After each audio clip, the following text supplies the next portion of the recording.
Welcome to Justice for, a true crime podcast hosted by two besties from Colorado. We're focused on bringing justice to the victims by telling their stories. New episodes release every single Tuesday, so make sure to hit that subscribe button and the follow button anywhere that you can find us, and you'll get updates on all of our new episodes.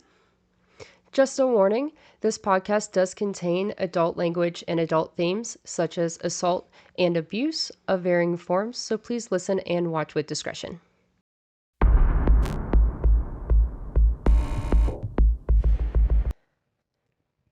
Hey y'all, and welcome back to another WTF episode. We're your hosts. I'm Jackie. And I'm Sam. What the fuck is a WTF, you may ask? Well, it's an episode released on Wednesdays, Thursdays, or Fridays that explains all of the WTF questions for current case updates or trials that may be happening right now. We have a couple we want to catch you up on that we will be doing full episodes on soon. So, buckle up, buttercups. Where the fuck is Harmony Montgomery? Yeah. So if you don't know about Harmony, I'm going to give you a very quick background here, okay? Harmony Montgomery is a super cute 5-year-old, and she hasn't been seen since November of 2019. Yeah. She would be 10 now. So she was 5 back then. 10 now. You know what I'm saying? Harmony was reported missing from her biological mother in 2021. Yeah, like 3 years ago. It took 2 years from the last time she saw her to report her missing. Okay, 2 years. Blows my mind. Adam Montgomery, her biological father, was the last person to see Harmony. Well, the last Harmony was seen with, ultimately. So unfortunately, judges, as well as basically anyone who knows about this case, believe she's no longer alive. A judge actually declared Harmony legally dead just this past March. Which is crazy. Yeah. And if we know this, like, why are we bringing it up, right?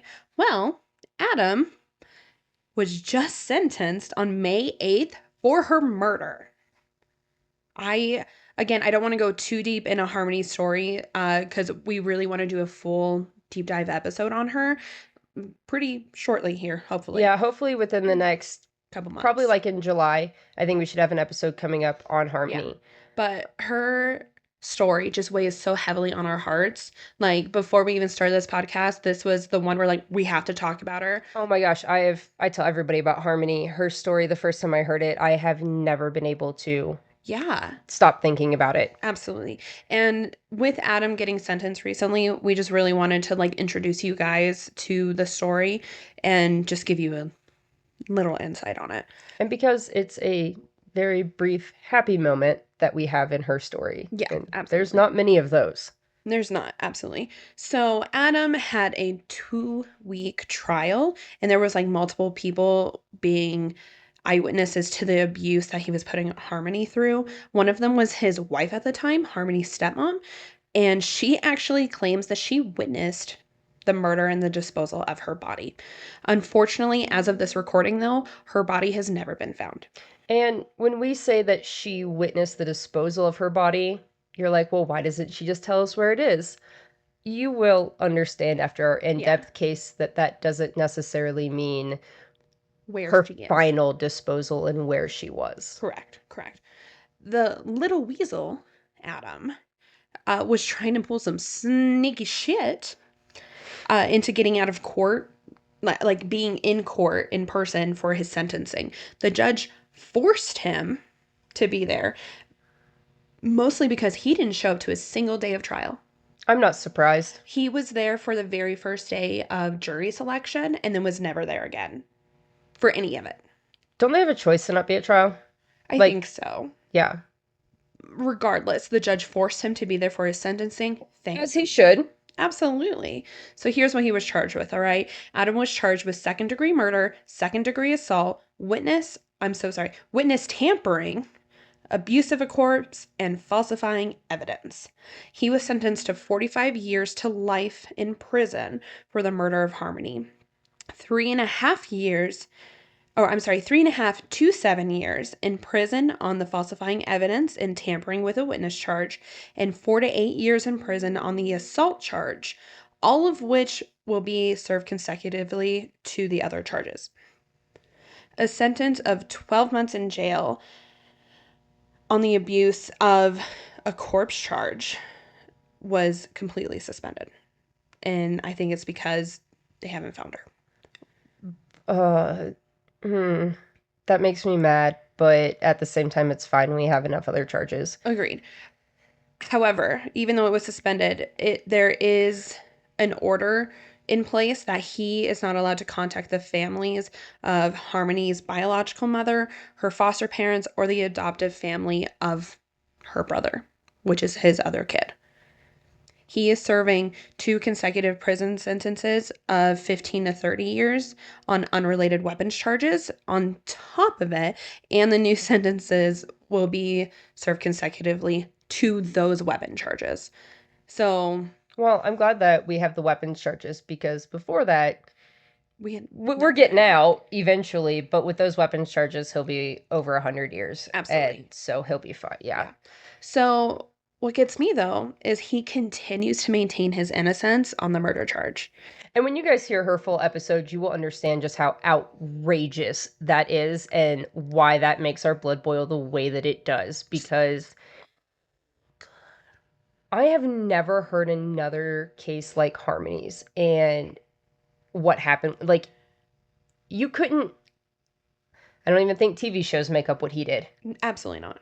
No. Like, it's unheard of.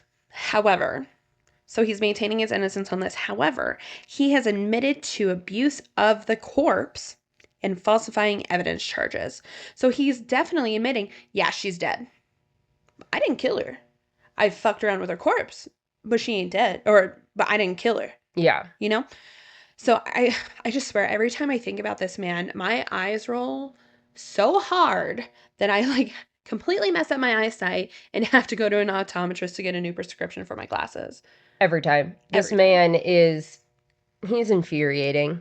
Yes. So stick around. We are going to release a full deep dive on this eventually, just so you understand the full information and our pure hatred for this man. And Harmony deserves her story to be told. Absolutely. It was insane that she was missing for 2 years before she was ever reported missing. Mm-hmm. And then everything else that went on afterwards. It's heartbreaking, but her story needs to be told. But in the meantime, please hug your babies a little bit tighter tonight. Oh, yes, please. So, what the fuck happened at the Chad Daybell trial? Mm-hmm. So, if you don't know the name Chad Daybell, maybe you would know the name Lori Vallow. So, unfortunately, both of these names do go hand in hand together. And people just keep dying around these two. Like, there's few cases where this many people have just happened to die around 2 people. All right, so the list includes Lori's 2 kids, Tylee, who is 16, and JJ, who is 7, her ex-husband, Chad's ex-wife, and Alex Cox. He dies of natural causes, though. Nothing nefarious there. That's Lori's brother. But that's Lori's brother.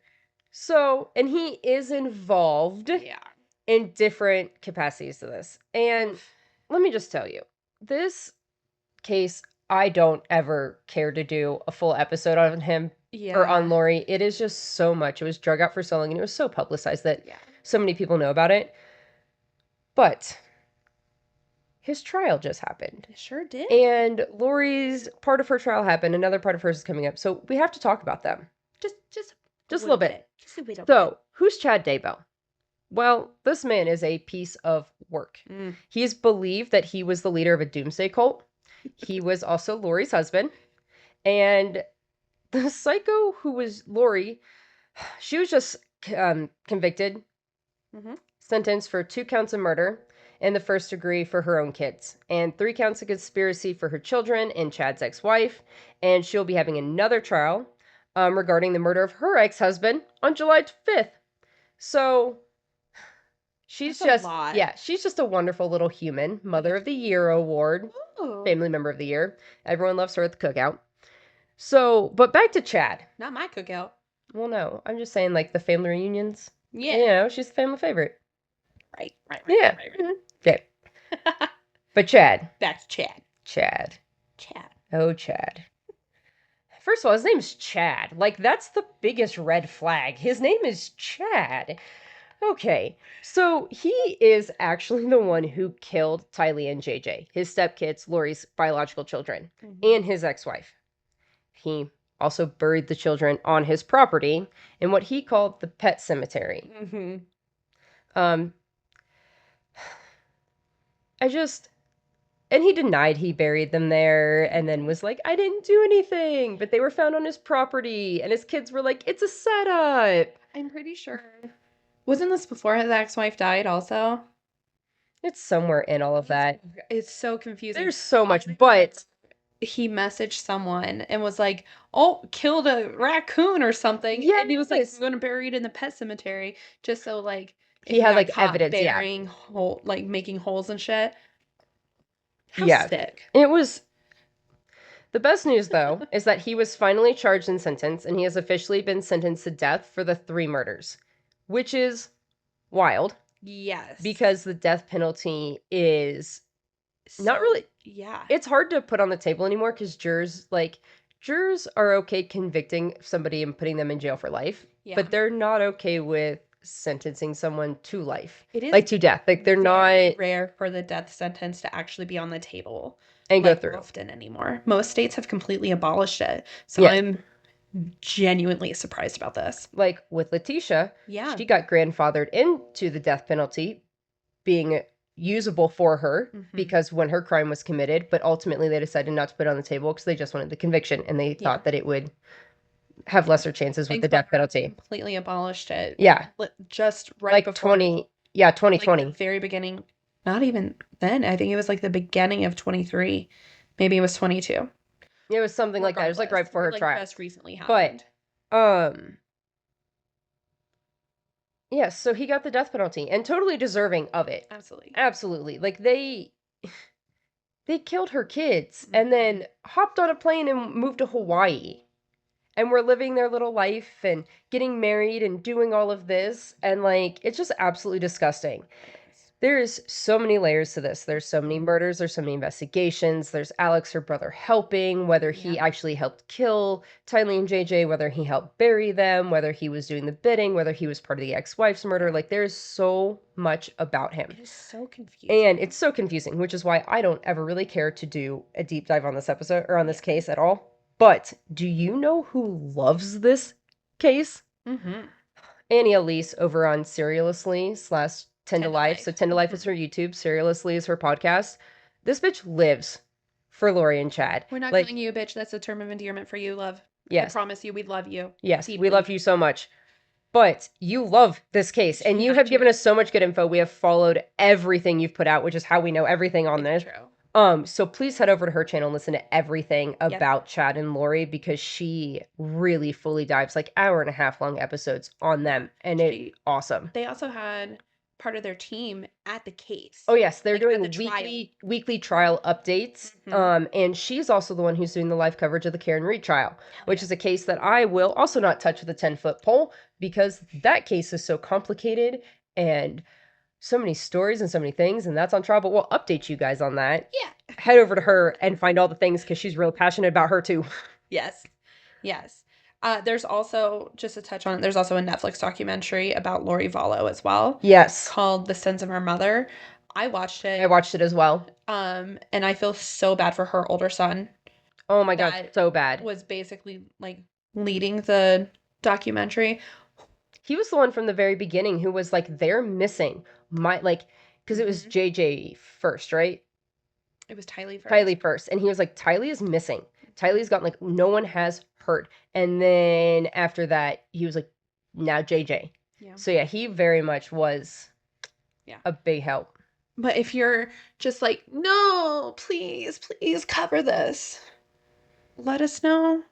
We'll very much contemplate it if we get enough people who really want to cover it. Maybe. Yes, just let us know in the comments, okay? Okay. So. Yes. Why the actual fuck is Sam Shelton out of prison?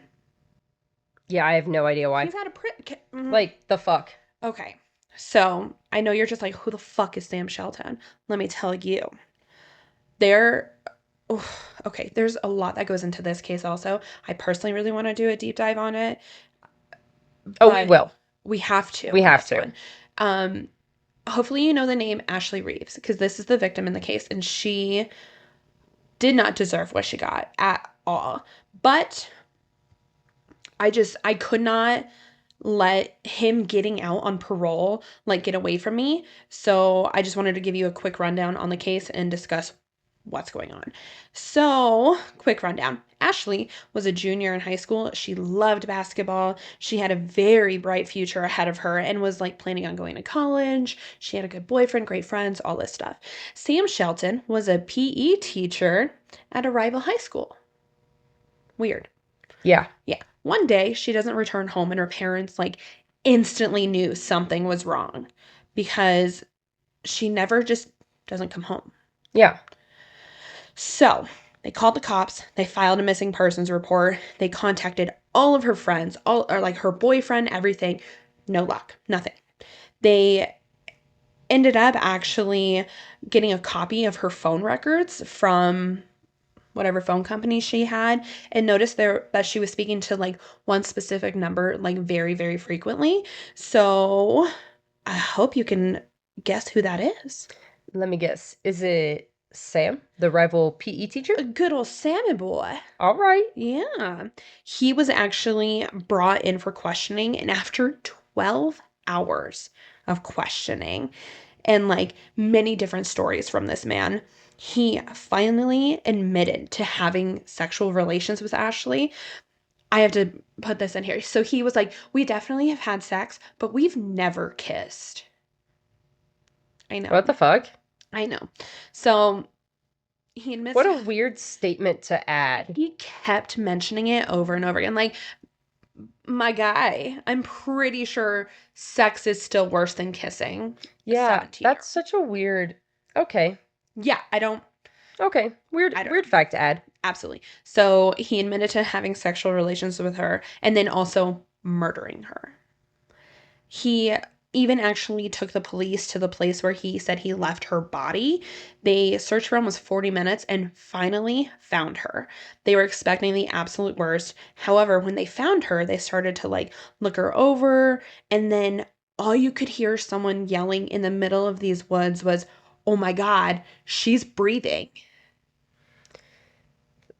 Which is wild. Like absolute crazy, but thank God. Yes. So she survived and she is still recovering and surviving from this traumatic event to this day. Which is incredible that he survived. Absolutely.